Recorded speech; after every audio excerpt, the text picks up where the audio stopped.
Flash. Saba.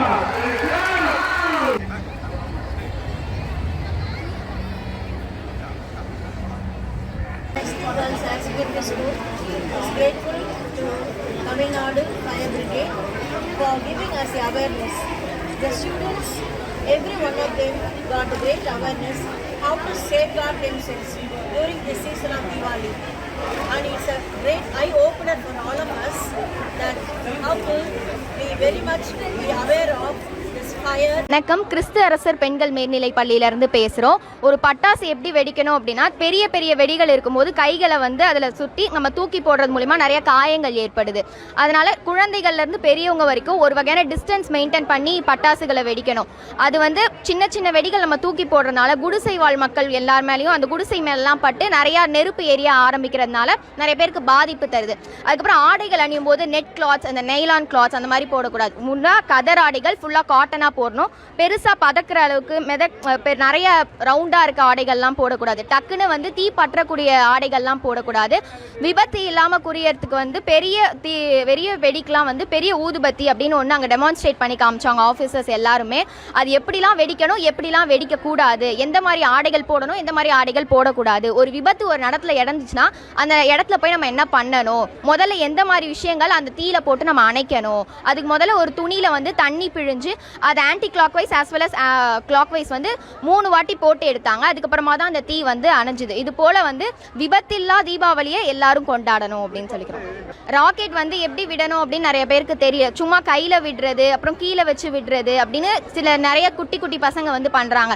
But ப்ராப்பராக எடுத்துக்கிட்டிங்கன்னா ஒரு பாட்டில் இருக்குது அப்படின்னா அதில் ராக்கெட் போட்டு சிறப்பாக எப்படி விடணும் அப்படின்னு இன்ஸ்ட்ரக்ஷன்ஸ் கொடுத்துருப்பாங்க. அது போல் விட்டால் தான் மேலே போகும். இல்லைனா அது பல குடிசைகளில் போய் சேர்றதுக்கும் இல்லை பல நெருப்புகளை உருவாக்குறதுக்கும் ஒரு காரணமாக இருக்குது. ஸோ பட்டாசுகள் வெடிக்கும் போது ரொம்பவே கேர்ஃபுல்லாக வெடிக்கணும் அப்படின்னு சொல்லி திறந்த வெளி, அதாவது அவுட் சைடில் தான் வெடிக்கணும். வீட்டுக்குள்ளேயே வெடிக்கிற மாதிரி விஷயங்கள்லாம் வெடிக்கக்கூடாது. அதிகமாக சத்தம் வரக்கூடிய, அதிகமாக நச்சுத்தன்மை உள்ள தீபாவளி பட்டாசுகள்லாம் வெடிக்கக்கூடாது. அதிகமாக நச்சுத்தன்மை வரனால புகை மண்டலம் அதிகமாகி அதிக பேருக்கு நோய் ஏற்படுது அப்படின்னு சொல்கிறாங்க. பொற்கொடி கிறிஸ்து பெண்கள் மேல்நிலை பள்ளி தாம்பரத்தில் தீ அணைப்புத்துறையும் மீட்புத்துறையும் எப்படி தீபாவளியை மக்களுக்கு எந்த ஒரு சேதமும் படாமல் ஒரு தீ விபத்து நடக்கும்போது எப்படிலாம் அணைக்கலாம்னு சொல்லி கொடுத்தாங்க.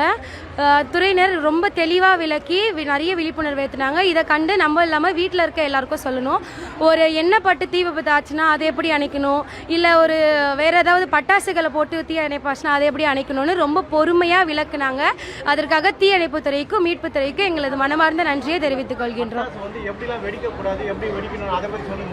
கையில் பிடிச்சி தூக்கி போடாமல் வெடிக்கணும், விளையாடாமல், அதாவது அணியிற உடை கதர் ஆடைகளை அணிஞ்சு வெடிக்கணும்னு சொல்லி ரொம்ப பொறுமையாக சொன்னாங்க. அதே மாதிரி நாமளும் அதை கேட்டு பட்டாசு வெடிக்கும் போது தூரத்தில் இருந்து கையில் தூக்கி போடாமல் பாதுகாப்பாக வெடிக்கணும். இப்போ எங்கள் ஸ்கூலுக்கு நிறைய ஃபயர் எக்ஸ்டிங்விஷர்ஸ் ஆஃபீஸ் வந்தாங்க. எங்களுக்கு நிறைய இந்த மாதிரி எப்படி கிராக்கர்ஸ் வெடிக்கணும், எப்படி யூஸ் பண்ணணும் அப்படின்னு சொல்லி கொடுத்தாங்க. அதாவது அதாவது பெருசாக இருக்கிற, அதாவது பிக் கிராக்கர்ஸ்லாம் எப்படி வெடிக்கணுன்றதை சொல்லி கொடுத்தாங்க. அதுவும் கிட்ட இருந்து வெடிக்கக்கூடாது, கையில் வெடிக்கக்கூடாது, அந்த மாதிரி நம்ம தூரமாக வெடிக்கணும், பெரிய ஊதுபத்தியை வச்சு வெடிக்கணும்னு அப்படின்னு சொல்லி கொடுத்தாங்க. அதுக்கப்புறம் எப்படி மெட்டல் ஃபயரை அணைக்கணும்னு சொல்லி கொடுத்தாங்க. மெட்டல் ஃபயர் ஒரு ஈரமான கிளாத்தை 3 தடவை தண்ணியில் நினச்சி அது போடணும். ஃபயர்ஸில் ABCDE அந்த மாதிரி 5 ஃபயர்ஸ் இருக்குது. அது மாதிரி சொல்லி கொடுத்தாங்க. அது எங்களுக்கு ரொம்ப கற்றுக்கினால ஒரு ஈஸியாக இருந்துச்சு. அதுக்கப்புறம் இந்த ஃபயர்ஸ்லாம் எப்படி அணைக்கணும் அப்படின்னு சொல்லி கொடுத்தாங்க. எலக்ட்ரிக் ஃபயர்ஸ்லாம் அந்த கெமிக்கல் பவுடர்னு ஒன்று இருக்கும், அது இப்படி ஷேக் பண்ணி அணைக்கணும். அவ்வளோதான். தமிழ்நாடு தீயணைப்பு மற்றும் மீட்பு பணிகள் துறை எங்கள் பள்ளிக்கு வந்திருந்தாங்க. அவங்க மீட்பு பணி அப்போ என்னெல்லாம் பண்ணுவாங்கன்றதை சொல்ல மட்டும் இல்லாமல் செஞ்சு காட்டினாங்க. இதன் மூலமாக நாங்கள் தீபாவளி காலங்களில் எப்படி விழிப்புணர்வாக இருக்கலான்றதை எங்களால் தெரிஞ்சுக்க முடிஞ்சுது. இந்த நிகழ்வை ஏற்படுத்திய தமிழ்நாடு தீயணைப்பு மற்றும் மீட்பு பணித்துறைக்கு எங்கள் நன்றியை தெரிவிச்சுக்கிறோம்.